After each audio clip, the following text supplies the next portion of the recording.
Compact Survival Packout. This is a review of what I like to have in this grab and go survival kit. This is not a tool kit, though there are a few tools. You should have a dedicated tool kit.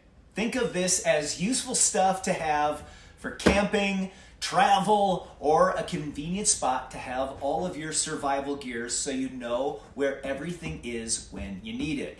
As it is with all of my kits, they change, they adapt, and they're incredibly useful. I have everything in this Milwaukee Packout deep organizer. I use these Packout toolboxes for almost everything, and the reason is they can mount on the wall, in your truck bed, back of your SUV, thanks to, let me show you, the locking system that's on the back. Super useful. And they all have this weather-resistant seal that keeps out dust and it keeps all of your stuff dry. First up on the list, and really this is the first in every aspect of survival, and it's clean drinking water. There are so many great options, but right now in this kit, I have got the Grayl Titanium 24-ounce push filter. Filter built right in.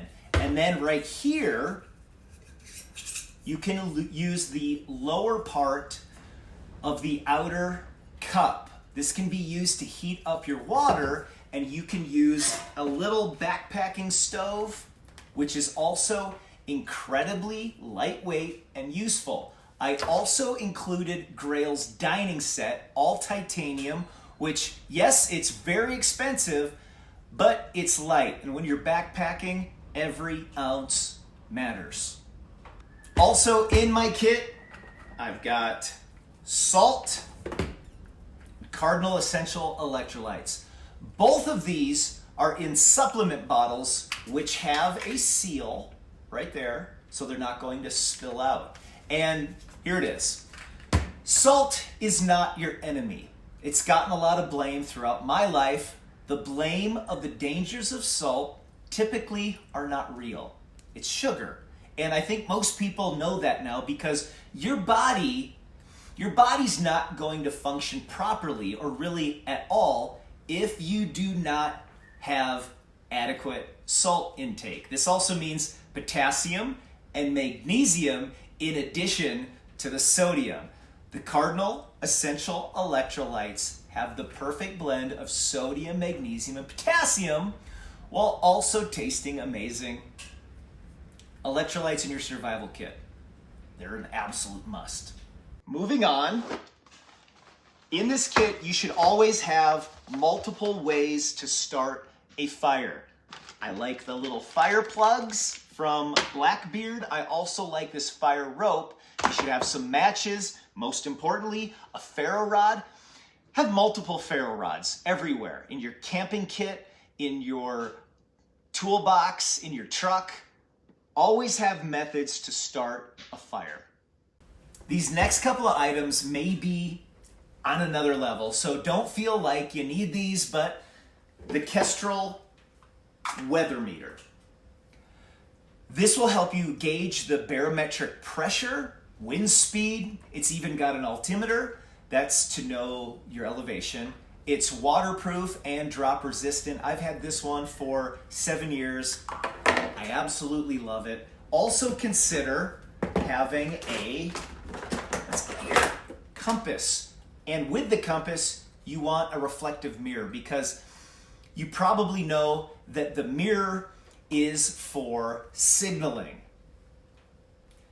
Use the sun and signal for help when you're in mountainous terrain. I also love a high quality monocular, which is a better idea than binoculars because it takes up less space. Another next level option is a rangefinder. Very useful. And then a flashlight or a headlamp. But if you're like me, you've got a flashlight in your vehicle. If you don't, come on, put a flashlight in your car. And quickly now, of course, leather gloves, a fixed blade knife. And the reason you want a fixed blade knife in this kit, there are no moving parts. It's stronger for processing wood, preparing food, even cutting rope or handling emergency tasks. I do love a folding pocket knife.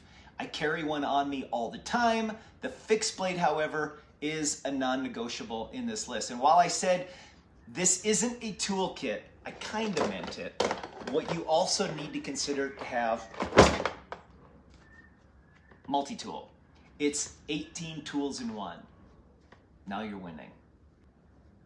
First aid kit stuff, obviously. You're gonna want a tourniquet, Leukotape P, non-adhesive gauze. For the sake of time, see my blog post for first aid items. There are a lot, and it's good to know how to use each one. Practice, read, you get it. But I will mention a couple mylar blankets. They're lightweight, they reflect heat. In fact, they should reflect about 90% of your body's heat.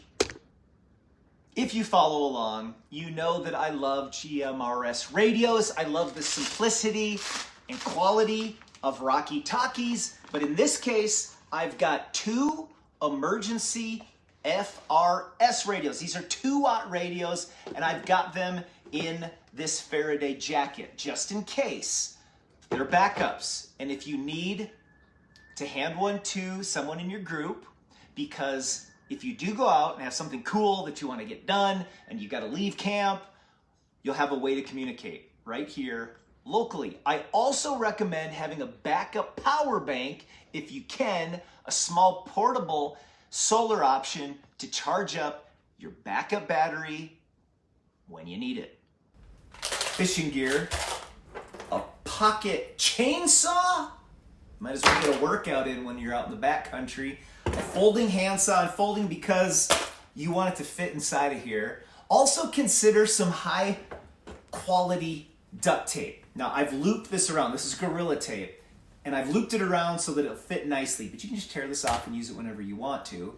You also should have multi-use paracord. Heavy duty rubber bands, carabiners, and finally some heavy duty thread. The needles are in here. For the full blog post of all of my recommendations, laid out a lot more neatly than this, you can go to buckhorncliffs.com. Thanks so much for watching.